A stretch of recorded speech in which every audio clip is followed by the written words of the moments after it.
So there's a really iconic weapon in the Star Wars universe. You know what it is, the lightsaber, right? Well, we're not talking about that today. We're talking about the Thermal Detonator grenade. You know, the one that was used by the clones in the Clone Wars. Wielded by bounty hunters. And even used by princesses to intimidate crime lords.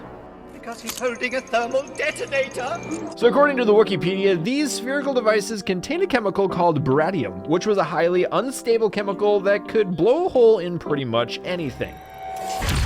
And since we've already 3D printed a lot of things, like a collapsible lightsaber, and even the vibro blade from the Star Wars universe, we thought it'd be a good idea to try our hand at making these thermal detonators. So we know from the movies and the TV shows that they're spherical, and they're about the size of your palm or a baseball, so you could easily throw it whenever you needed to. You can also tell that there's a black ring in the middle with some gold sensors in it, a red arming light, and then the sliding trigger on the top. With these bits of information, we could come up with a 3D model in Blender. So it did take a little time to draw up this model. There is some extra detail in the design. You probably did notice it's not completely spherical. There's some extra ridges and valleys inside of it. And with this print, we decided we'd break each part out individually and use red, gold, black, and gray filament to print each part to look as authentic as possible. Also, ELEGOO sent us their newest FDM 3D printer, the Neptune 3 Pro, to test out and share with you. So technically speaking, this is not a sponsored video, but they did send us the printer for free, and there is an affiliate link in the video description. If you are looking to buy one of these Neptune 3 Pros, you can use that link and help support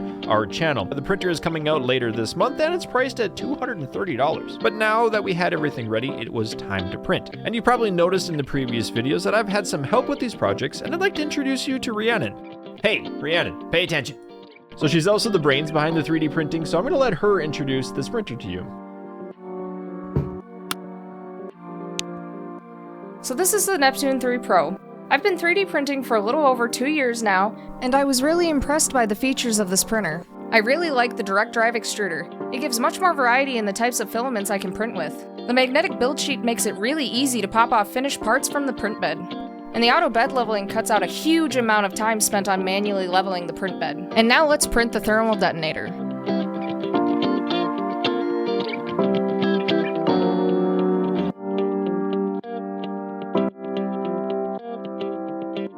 For roughly the past year, we've been using the Prusa i3 Mark III S Plus, so we decided to do a direct comparison between the two printers for this print. And for final assembly,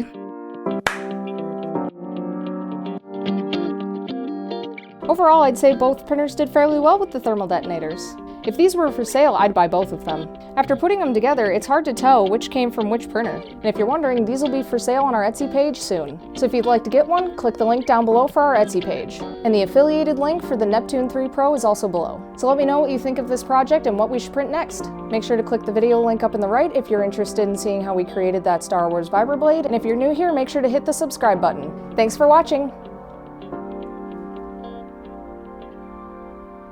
Another one?